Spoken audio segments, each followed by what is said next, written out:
We're very fortunate today to have Renée Rosenberg with us. Renee is a career transition specialist, licensed mental health counselor, and she's helped thousands of career changers, job seekers, and small business owners move through change. She counsels them to adjust to shifting business environments, adapt to new demands within an intergenerational workforce, redefine retirement, overcome ageism stereotypes, reevaluate, refocus career and life goals. Renee does it all. She does it all. And we could not be living at a time when there is more change. She has a book. It's called Achieving the Good Life After 50, Tools and Resources to Make It Happen. She's got a big poster behind her of the book cover. Her book has inspired many to have a fulfilling career after 50 and beyond. She's a professional speaker. She's based in New York City. She speaks nationally, internationally. She's frequently sought out. And she believes in the power of a positive attitude and mindfulness as the pathways toward a fulfilled, happy life. Well, welcome, Renee. Well, thank you. Thank you, Jan. My gosh, I was getting tired just listening to all those things. Thank you for that lovely introduction. It's my pleasure to be here today. Well, thank you. And the time will go really fast. I did want to just say that I met Renee. We were actually roommates. Mm-hmm. I didn't know her, but we met at a professional conference. And because I come out of higher education where you have very little budget, I always sign up for a roommate. And Renee and I ended up being roommates and we just hit it off. So anyway, Renee, you've been in this field a long time, career counseling. I'm sure you've seen many changes. You know, how are things different now for people who want to make a change, whether it's a job search or retirement, you know, whatever? Wow, we're seeing, as you know, the change is happening. It's constantly happening as we speak now, Jan. Things are changing. But what we're seeing now is that most people, if not all, they're saying 62% of people who are working in jobs are working from home now. So we're seeing more of this virtual world. And I think we're really moving into a virtual age, basically, where more and more people will be working from home.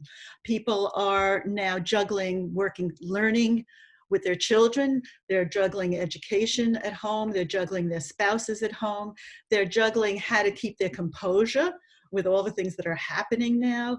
And we don't know what's permanent. We don't know what's temporary. But what we do know is that things are changing, and that we need to really readjust and really move forward in this new world that's unprecedented, something we haven't really ever seen before. Right, exactly. And you're going to tell us more about that. I meant to tell people who are watching, listening, that please feel free to put questions in the chat and we'll get to those. We're going to have 15, 20 minutes at the end to answer questions. You can, and we've got a moderator also, but and if Renee doesn't get to all of the questions, she's already put her email and contact information in the chat. So I want to make sure people knew about that. Yeah, Well, that's Renee, great.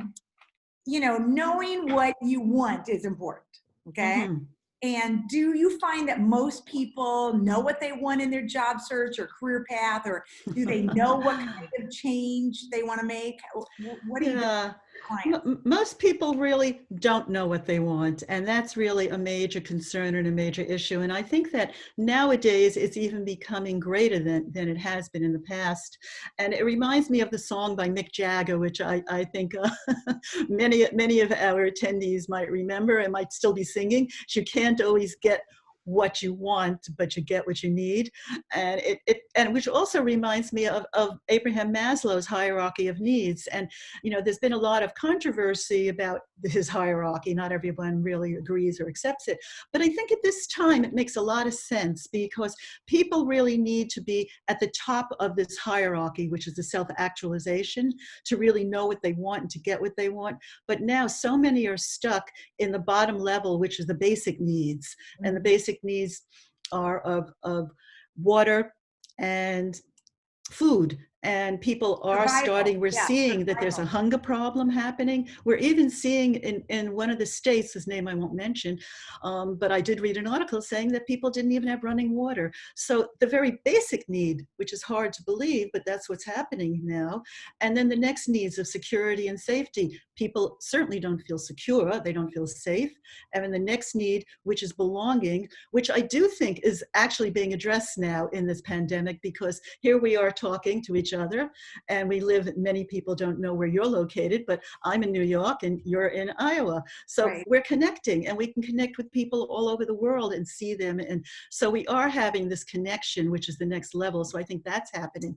But the next level up, which is the level of self-esteem, of feeling respected, feeling acknowledged, feeling that you're making a contribution. If you've lost your job, or if you've been furloughed and you don't know what's happening, then there's a big lack in that area, and it's very hard to work on getting to your needs, getting your needs fulfilled, and then getting to the self-actualization, which is the top area. And I do have an exercise that I help people with to help them get to their wants. And I'd like to share that, if that would be all right with you now, Oh, sure. Jan. Yeah. And that's called the 7 Stories exercise from the Get 5 Outplacement organization. And it's an exercise that helps people to personally find out what they really like to do, where what their interests are, what they love, what they enjoy, basically, and what they do well. So it's not one of those tests that you send away for and comes back and tells you how you rate in relationship to other people. It's really basically a self-assessment. And it's a very powerful self-assessment to help people get to know what they do want, and to then move forward to be able to set their goals and make plans. Yeah. Where could we find that, or how would we get that, or that exercise? Well, it's on the website of Get five. get5.com, and Okay. they can also contact me, and I can help them to get a Okay. copy of that. Okay. Very good. Well, until the hiring market really picks up again, how do you think people should be spending their time to really prepare if they want to make Mm. a change, or if they're in transition? What's the best? Yeah, well, there's a lot that can be done now. Certainly, they could be preparing by researching companies. There are companies that are still hiring, but they're hiring differently, of course. So people need to be researching the companies. They could be working on upgrading their skills. There's a wonderful website called MOOC, MOOC, and if you could put that into the chats, that would be lovely. It means Massive Open Online Courses. Uh-huh. And these are courses throughout the US that are being offered for free, that people can take online to upgrade skills. So I highly suggest that people look at that, upgrade their skills, do their research. And one of the very most important things that I probably will be talking about as we move further along in this interview, and that is to be networking. But networking the correct way, not networking with people who, well, let me put it another way. It'll be networking with everyone that you know, just to see how they are. It's networking to offer service to people, caring to people, knowing people, letting people know that you want to connect with them because you care about them, not because you're trying to get something from them. So it has to be a form of networking that is not aggressive, but is kind. And that's the way that I see the direction going now with so many people in this new world. Right. So really, these are things that people can be doing now to prepare them for later. Well, I know you help a lot of people find jobs after 50. What do you see as obstacles? Well, for the this group, or go ahead. major obstacle that I see is that people are worried about their age. And society has told us that when you reach a certain age that you're no longer a person who should be working or should be functioning properly. And I think that, we need to get off of that. We need to ageism does exist, of course. We can't deny that. But if we believe it, and if a person who's in their 50s, 60s, 70s believes that they're too old, and they'll start to think they're old, they'll start to act old, and they won't be able to show their own self-worth. So I think it's extremely important. And there's this new phrase that's going around now. They're saying that 60 is the new 40. 50 is the new 30. And I say, forget that, Because if you compare yourself, you can't, if you're 60, you're 60. Right. Accept it, acknowledge your age, acknowledge it. It's only a number, actually. And how we function is what's really important. It's not the chronological age, it's the functioning age. And people who are in their 50s, 60s, 70s have a great deal to offer. They need to really be doing their assessments, the 7 stories exercise. They need to be branding themselves, letting people know what they bring to the table and how competent and capable they are. And I think that now, as we move into the new normal, that companies will be looking for people who are skilled in people skills, who are skilled in knowledge, and people who have been around for a while, who can really contribute to the culture of the corporation. Well, and I also think that this pandemic is forcing many of us, myself included, to learn new technologies. Absolutely. I mean, I've been using Zoom with my graduate students for a decade, but I'm certainly learning more skills here, that's for sure. Well, this is very interesting. How has your advice changed given the pandemic so far? Has that changed, you're advising people to take charge? Actually, yes, it has enormously. Certainly, we're seeing changes everywhere. And the way that I work with my clients and the way that I talk with people has totally changed. Now, as you know, Jann, I also have a mental health counseling license. And I'm seeing that I'm wearing more of my counseling hat in mental health areas, in keeping people more motivated and keeping people happier so that they can be more relaxed and more successful in their job search and just in their life. And just recently, as you know, I just gave a workshop on how to combat and how to deal with stress, how to keep stress at bay. And I gave several strategies. And this was actually an old workshop that I gave in 2008 when we were going through some difficult times, and in 2011 when we were going through some difficult times, in 2012. And so I just resurrected this workshop. And I think it's very powerful for people to understand that when they're under stress, and going back to Maslow, when you're stuck in a basic need, that you need to find a way of getting yourself motivated and out of that need so that you can function on a higher level. And so some of the strategies, some strategies. I'd love to hear some strategies. Well, one of them, let me tell you one that I'm getting a lot of feedback on. And I just got actually an email this morning from someone who said that she used the strategy of the 3-to-1 ratio. And what I mean by that is that when we have negative thoughts, we think most of the thoughts in our head are negative. And I want to ask you, Jann, what percentage do you think are negative on a daily basis? In my head? In general. No, I don't want to get that personal. I was thinking, well, I try to stay as positive as I can. In general, you are a positive person, so it might not. I don't know, 50%. Okay, 50 sounds like a good number. But what the research has said is that 75% of the thoughts swimming around in our head on a daily basis are negative. Things like, why did I do that? What's wrong with me? I shouldn't have done that. I could have done that. I would have done that. All of those questions and words, negative words, that we're always berating ourselves and saying, but very seldom do we say, good job. Pat ourselves on the shoulder. That was terrific. We don't do that as often. And so we need to learn how to do that. So the 3-to-1 ratio is for one negative thought that you're having. And there might be some thought that's going, what's happening, the uncertainty, the stress of not working or being at home maybe with children or a spouse in a very different way than you were before. And saying 3 positive thoughts to combat the 1 negative thought. And I found in the workshops that I've run and the people I've worked with over the years that if they say 1 positive thought, it's not enough. If they say 2, it's not enough because you keep going back to the negative because the negative takes up so much of our brain that we need 3 thoughts. And I got an email this morning from a woman who said that she's getting very annoyed being at home with her husband.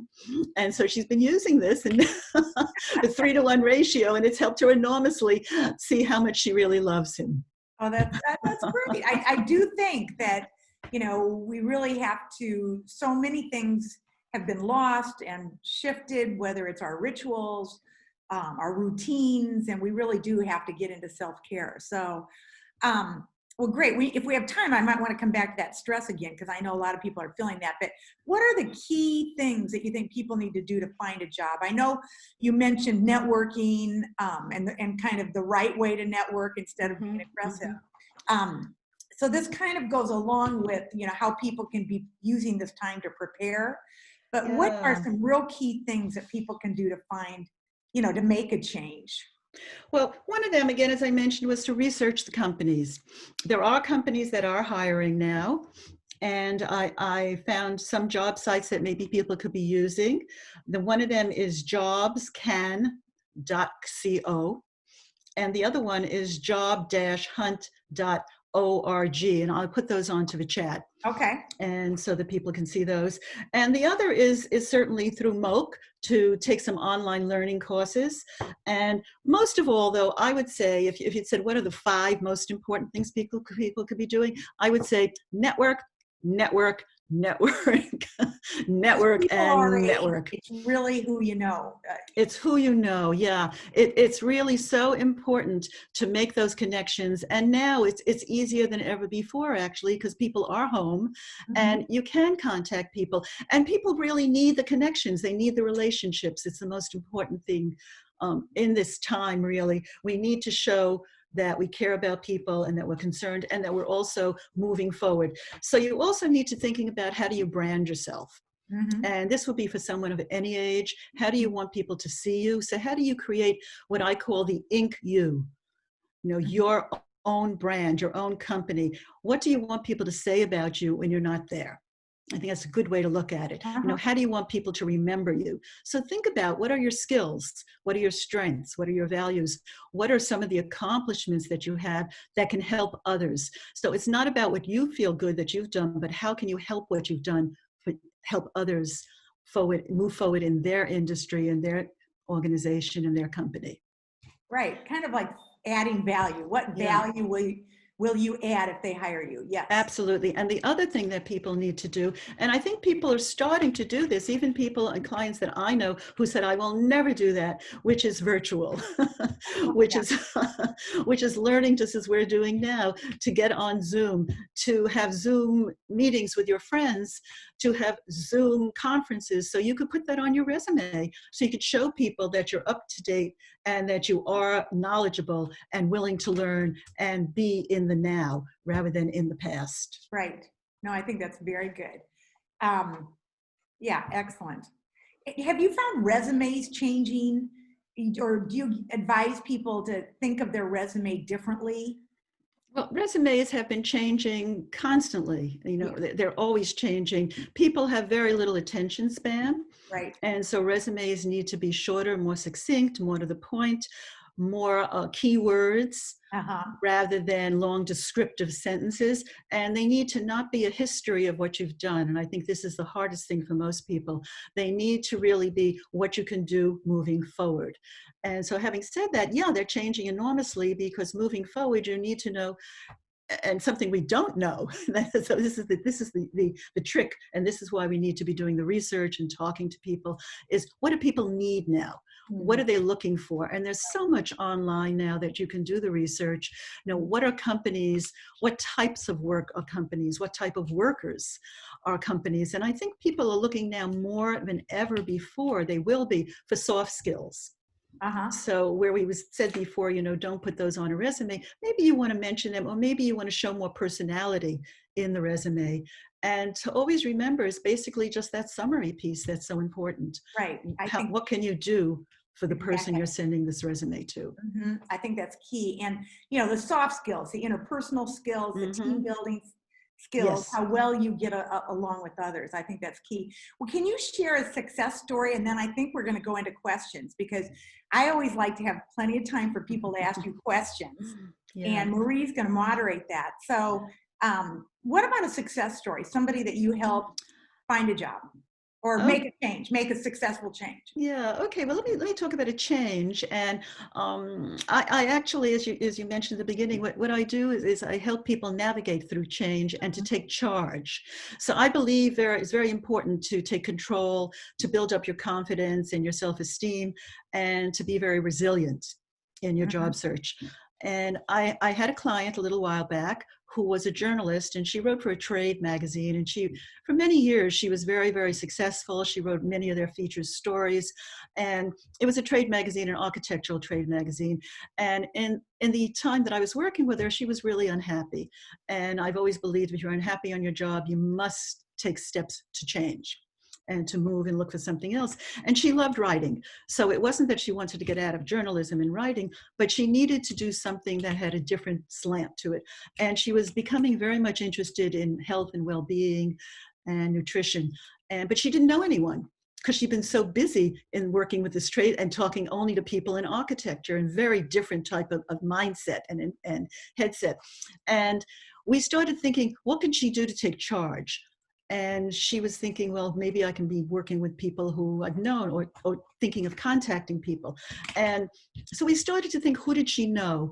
And she started going back, and it wasn't, she said, well, I don't know that many people. And I said, well, what about when you were in journalism school? And she said, my professor always talked about the environment and health and well-being. I said, why don't you contact him? She said, how can I? She said, 10 years, this was 10 years ago, he'll never remember me. I said, it doesn't matter. The fact, if he doesn't remember you, he will when you send, or he will think he will. That's true. I do know that. Yeah, and I'm sure you've had that happen. Yeah, where people will contact you. So when someone contacts you, you feel good about that. They remembered you, and that was the important piece. How was she going to make him feel? So she took charge, and she didn't know how to send him a letter, and so she called the school, and this was Columbia School of Journalism, and she called them and said, how can I get in touch with Professor Smith? And they said, you send us a letter, we'll send him a letter.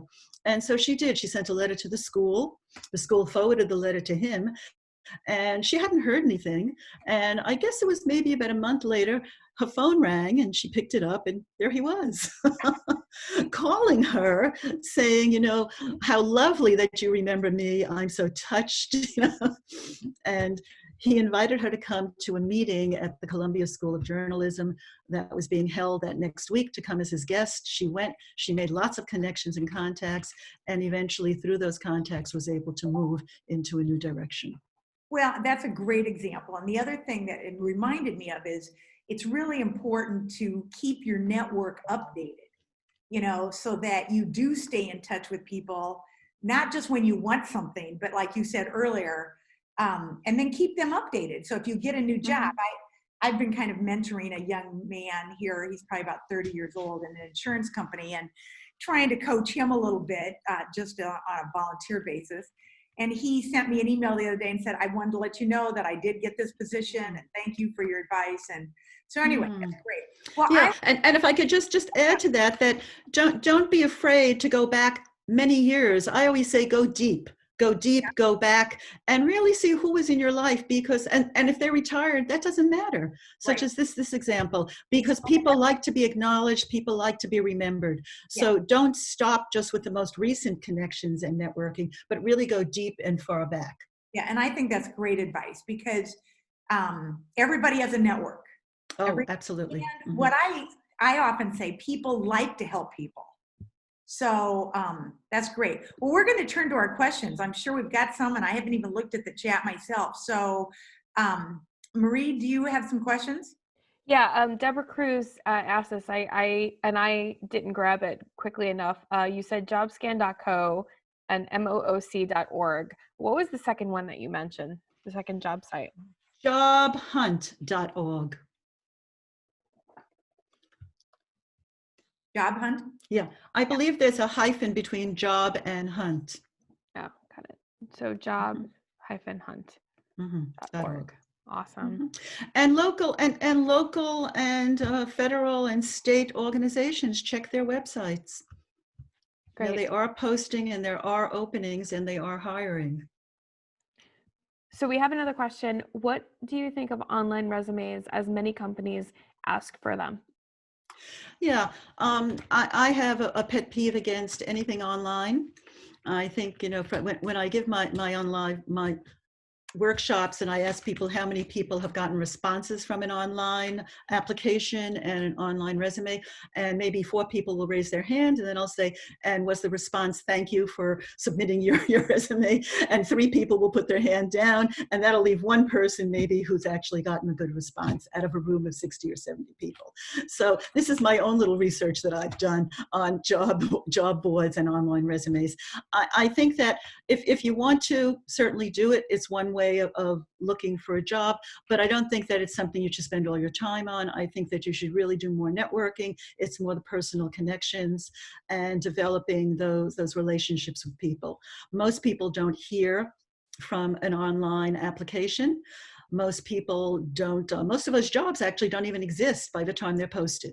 Mhm. So That's what- I think that really is not such a great way to be spending your time Mhm. and your efforts. Found 2 questions here in the Q&A. Can you talk more about the 7 stories? Can you share any more Oh, about that? And maybe that was sure. before I Mhm, ask mhm. a question about that, but go ahead. Sure. Okay. So the 7 stories exercise is a very personalized exercise. As I mentioned earlier, it's not something that's standardized. It's not one that you send away to a company and they send you back a computer printout and it says, this is how you compare to other people who took this test. It's something that it's very simple. It's very simple. And it may take you a short time to do or a long time. Everyone is different. It's basically thinking of things that you've done well in your life and things that you've enjoyed. And that's really it. It's really, and then writing a description.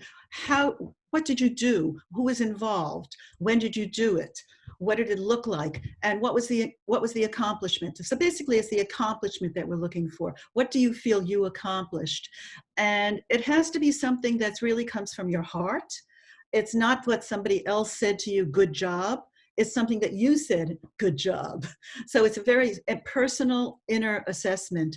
And the way that you know if you enjoyed something is when you're writing it and you're thinking about it, is I always say, if you start to smile, you can't help it. If you start to think of things that you really felt you were good at and that really resonate with you. And they could be at any time in your life. I had someone who wrote about selling, get this, Jann, this is just it was so sweet. He was a man who was a very high, banker. He was a banker in finance, working with lots of numbers and being very unhappy. He came to see me and we worked on the 7 stories, and he found one of his stories, and actually it turned out to be 2 or 3 of his stories as he got older. But when he was about 6 years old, he would knock on neighbors' doors and collect old books and then sell them on the corner. And when he was 12, he would collect comic books. He went from books to comic books, which I never really understood, but he went there to comic books, and he would be collecting comic books and selling them to his friends and his relatives. And it turned out he loved people contact. He loved sales. And so he moved into sales. He got out of banking, where he was working alone with numbers, and he moved into a sales position and became very happy and very successful in his career. That's great. So, That's an example. And, take what you love and channel it in a different direction. So that's great. Yeah, very helpful. Another question. What do you think will be different in the workplace as we begin returning to work? Oh my gosh, so many things. I think we're going to see a very, very different physical workplace than ever before. We're starting to see now in supermarkets, we're starting to see footprints with arrows and ways to walk. We're going to see that in the workplace. We're probably going to see elevators, and we're seeing that now in New York. We're seeing elevators where the number will come up on top of the screen of the floor you're going to, and you don't have to press any buttons. So I think we're going to see more and more electronic elevators, and people are going to be very confused at first, wondering which is the elevator I take. We're going to see maybe that they're going to tell you maybe only 3 to 4 people on an elevator even. I'm not even sure, maybe 1. We're going to see maybe not so many people using the restroom at the same time. And I really think we're also going to see covered plastic furniture with plastic wrap, the way that I used to. We had a couch in our living room we could never sit on because that was for company, and it was always wrapped in plastic. Life will change. I have a son in New York, a son and his wife, and I just don't know how the subway system, and I love trains and subways. And so I think, lots of things are going to change. Lots of things, yeah. And I think also we're going to see that the coffee machine is going to be gone. Anything that everybody can touch will be gone. So we need to think about, I know that so many companies have food in the kitchen and they have all those different wonderful coffees and teas and in the machines. I think people are going to have to bring their own food, their own coffee, and that the only thing that will be there will be packaged things that people can open on their own. So we're going to see things being cleaned all the time, and maybe we'll see the whole office dynamic changing of the way the chairs are arranged, the desks are arranged. Perhaps we'll be going back to cubicles, which we got rid of, and we might be going back to that, I think. Wow. Yeah. I Big see changes. Right. I see two more questions, and then Renee says, as always, thank you for your great insights. You bring to the table your experience with multiple challenges people are facing and negative thoughts, which can you please address how older adults can use their transferable skills for career transition? Good question. Yeah, well, they need to first certainly work on the 7 stories exercise and see which are the skills that they have enjoyed using, because it might not be all the skills that they want to transition. It might be there are skills they don't want to use anymore. So 7 stories, very important to do the assessment and to determine which of the skills they want to use going forward. And then do your research, speak to people, network with people and say, I have a skill, I have good people skills. Where can I use those? Where can those now be turned into skills that companies need? Or I have really good skills in helping to troubleshoot, or irate customers, perhaps. I just saw an article this morning from the LA Times that said that there's a company in California that's looking to hire people who will have contact with people who are sick in the organization. We'll be calling them, we'll be giving them questionnaires. So it might be that if you have a skill where you've been counseling or you've been working in guidance areas, or you have a social work background, that maybe this would be something where you can take the skills that you have and train to how to speak to people who are in the home and sick and who need the support and the assistance. Well, we have another question here. Mm-hmm. If a member of a job hunters network with good connections is reluctant to get involved, what do you suggest the job seeker do? Of a job hunter, I'm not sure of the question actually. Get involved with the job hunters network. I'm not sure. But what I suggest, again, is to network with people. I don't know what they mean by getting involved. If it means to say that you're looking for work or looking for a job, that might not be the first thing. Do what you feel is comfortable in connecting with people. And basically, it's just developing a relationship. Connecting, caring for people, having empathy for others, and showing kindness to others, and building this connection before you actually ask for anything. So it might be that you need to take several steps to really get where you need to be in terms of job search. I have a process that I call the job hunter's armor. So you need to develop this armor, and the armor is being resilient, being gracious, showing gratitude. It's connecting, it's having confidence, having courage, having a focus, and being patient. But the very top one is gratitude. And I think that that's the most important thing at this time now. It's showing graciousness to others, being concerned about them, being aware of their feelings, and showing graciousness to yourself, taking care of yourself so that this stress doesn't overwhelm you. So with the fear of talking to others, you don't have that fear anymore because you're taking care of who you are. So the graciousness, the gratitude feeling, I think is extremely important. And then to be resilient. And if somebody says they can't help you, that's okay. It's all right because not everybody can. So it's being able maybe to take a chance, take a risk, to be confident in who you are and what you have to offer might be. And offering service. I think we're going to see a change now in the legacy that people have in terms of leadership and in terms of our own self-legacy. And it's like being there to help others and to offer service to others, I think it'd be very important. So if you're not comfortable asking for something, give to others, show service, show concern, and show empathy. Yeah, I think that's great advice. I think very good.